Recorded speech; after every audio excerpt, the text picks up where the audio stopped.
부회장에게 승마와 동계 스포츠에 대한 지원을 요구합니다. 그리고 국민연금공단을 움직여서 삼성물산 합병에 찬성해 줌으로써 이재용 일가의 승계 작업을 도와주죠.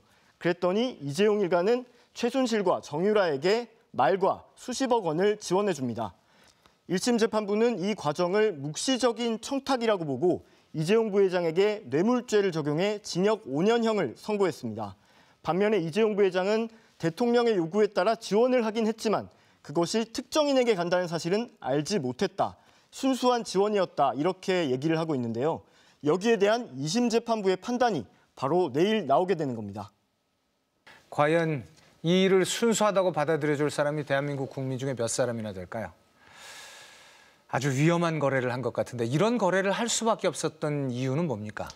네, 간단히만 설명드리면 삼성그룹을 확실히 지배하기 위해선 그 핵심인 삼성전자를 지배해야 됩니다. 네. 삼성전자가 계열사 지분도 굉장히 많이 갖고 있거든요.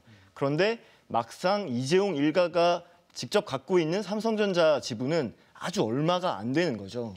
그러면 어떻게 삼성전자의 지분을 확보하고 지배력을 강화할 수 있을까? 이때 눈을 돌린 게 바로 삼성물산입니다. 삼성물산이 삼성전자 지분을 상당히 갖고 있거든요. 그래서 그럼 삼성물산은 어떻게 가져올 건가? 그 과정이 바로 제일모직과 삼성물산의 합병 과정이라고 보시면 될 것 같습니다.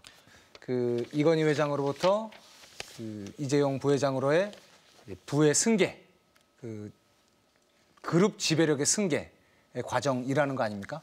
아, 정확히 이해하신 것 같습니다. 제가 아주 간단히만 설명드렸는데 네. 예, 이해하신 게 맞습니다. 네.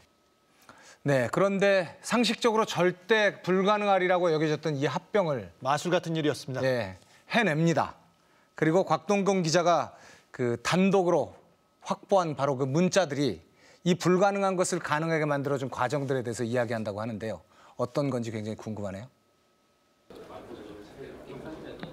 지난 2015년 7월 17일 삼성의 두 계열사 제일모직과 삼성물산 합병이 2.8%라는 아슬아슬한 차이로 가결됐습니다. 이 합병을 주도한 부서는 이재용 삼성 부회장의 직접 지시를 받는 미래전략실. 대관 업무를 총괄하는 장충기 사장의 휴대전화엔 문자가 쇄도했습니다. 존경하고 경아드린다는 방송사 사장.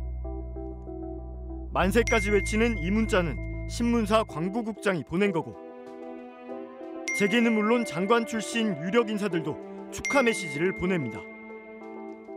이재용 부회장의 경영권 승계 작업을 주도한 삼성 미래전략실 입장에선 축하받을 일이긴 했습니다.